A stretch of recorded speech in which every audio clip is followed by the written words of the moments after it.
The Trump administration has already admitted defeat when it comes to lowering oil prices.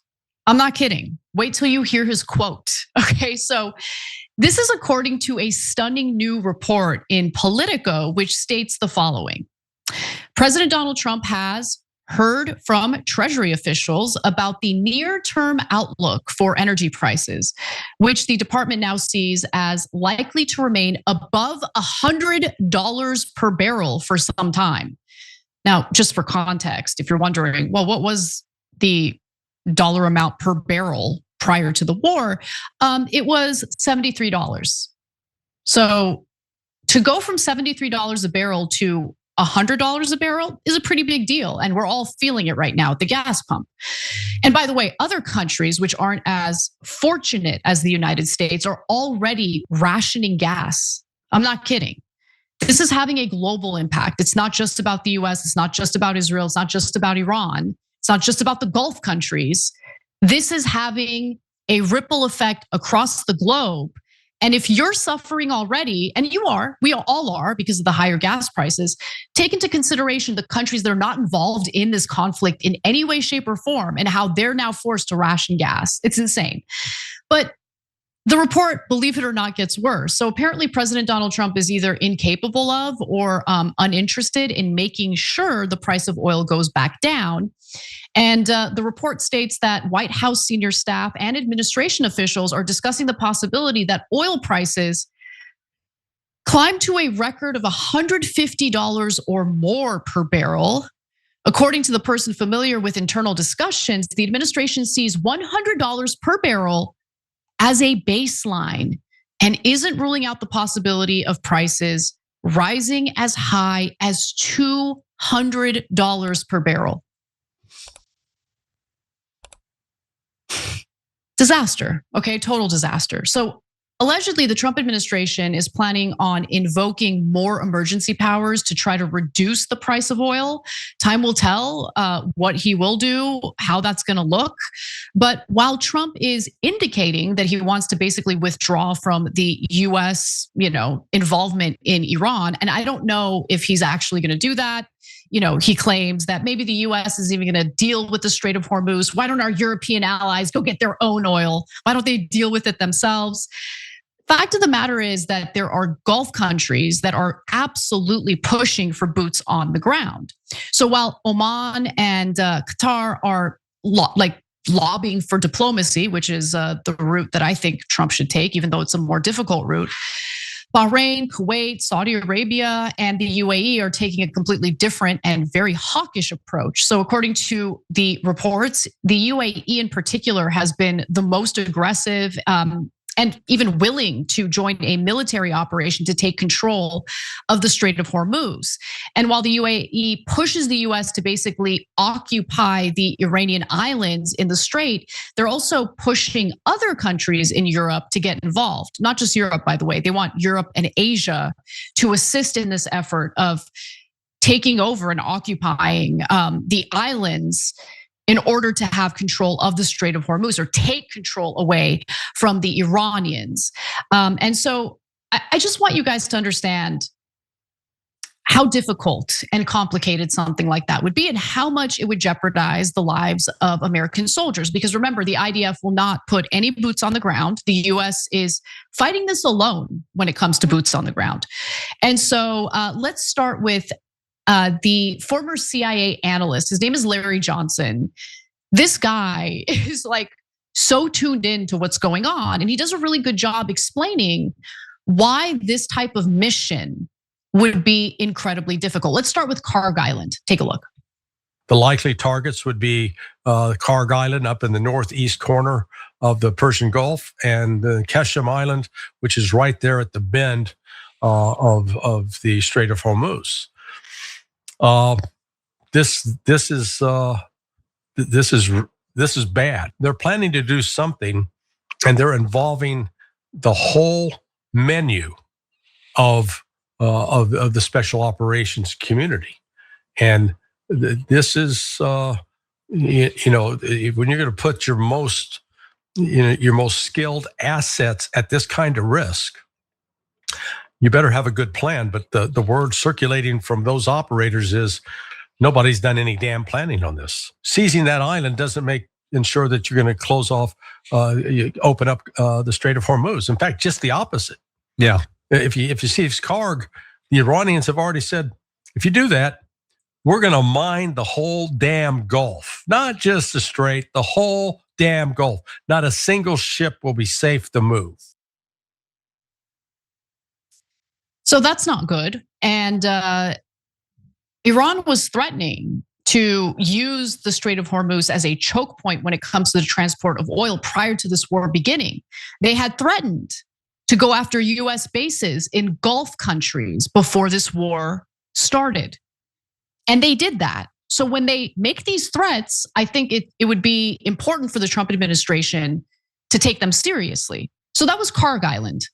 There's another island that apparently the Trump administration, the Pentagon, is thinking about taking over, and that's Keshem Island. How would that look? Let's hear Larry Johnson explain. What's the military objective of taking Keshem Island, which is down right there at the turn in the Strait of Hormuz? There are at least, I forget how many, I think there's 150,000 Iranians on that island. So let's say you land 5,000 troops. So those troops are already outnumbered, and there's no way they can control those civilians. So they're gonna have a problem of possibly, U.S. soldiers massacring Iranian civilians. Yeah, that'll play well around the world. You got to step back and say, how does Iran shut the Gulf? They shut the Gulf with the threat that we're going to hit you with mines, we're going to hit you with drones, we're going to hit you with underwater drones, we're going to hit you with submarines and torpedoes, we're going to hit you with fast speedboats that can launch missiles, and we've got missiles shipped ashore and artillery and other missiles. but that's it. I mean, other than all those, other than that, whatever it is, 100 categories of what? So what's the military solution there? There isn't one. That we don't, there's no way that we could assemble the size of force that would be required to take complete control of that entire coastline. He's right, because it's not just about invading these islands. It's also about maintaining your control of these islands. And it's become very clear to me that the Trump administration, the Pentagon, hasn't really made the appropriate preparations to do that in a way that wouldn't sacrifice a large number of our troops. So remember, the Strait of Hormuz being blocked off wasn't a problem prior to this war. So all we've gotten out of this war is more problems and 13 dead American soldiers. And at this point, thousands, we don't know the exact number at this point, but close to 2,000 dead Iranians.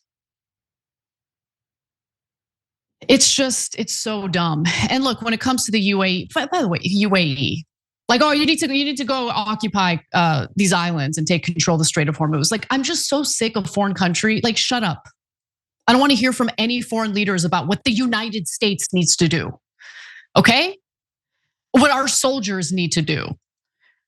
But I want to be clear. I mean, the UAE's dealings with Iran looked very different prior to this war. So Dubai, for instance, the commercial center of the UAE, has long financed the Iranian regime. Emirati diplomats were racing to mediate between the United States and Iran before the war. But ever since the war began, Iran has been hammering the UAE because they said that they would. They said, we are going to attack US bases and oil infrastructure if the US attacks us. And that is what happened.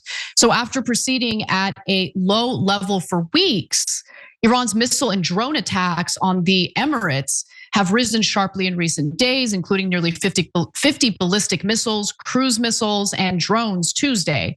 Iran has rained down more missiles and drones on the UAE, almost 2,500 thus far, than it has aimed at any other country, including Israel. Well, I mean, Iran knows what it's doing. They're fighting an asymmetric war. They know that the only leverage that they have in this case, when they're up against a superior military power, is to use whatever economic leverage they have. And that's what they're doing. It turns out the Iranians aren't morons, and they've thought this through far more than our own government has thought this through, sadly. Now, Iran has threatened to target the civilian infrastructure of any Gulf country that takes the side of the US and Israel, and they shouldn't do that. I think that's wrong. Targeting civilian infrastructure is disgusting. That is what the United States has been doing. That is what Israel historically has done and continues to do. And it should be condemned in every instance. So escalating this war is just a terrible idea. Per anonymous Arab officials who spoke to the Wall Street Journal, by the way, you should be aware of the source as well. Wall Street Journal, the editorial board at least, very raw when it comes to doing Israel's bidding and engaging in war. But nonetheless, anonymous Arab officials who spoke to the Wall Street Journal, so take that for what it's worth. What the UAE wants to avoid is a diplomatic resolution to the war that leaves Iran in control of the Strait of Hormuz. But as we've covered pretty extensively on this show, a military operation to secure the strait would be extremely risky. It would risk and jeopardize the lives of American service members. And as Democratic Representative Adam Smith stated, all Iran has to do is be able to keep the strait under threat, which means they need one drone, they need one mine, they need one small suicide boat. We shouldn't have done this. The Trump administration got played for fools, and they let this happen when Pete Hegseth is our Secretary of Defense /war. A guy who has no idea what he's doing because he was like a weekend anchor over at Fox. So I don't know. Please let me know how many of you are tired of winning. I'm real tired of winning. I'd like to stop winning, because if this is what winning looks like, I'd rather be losing, okay? Every time you ring the bell below, an angel gets his wings. Totally not true, but it does keep you updated on our live shows.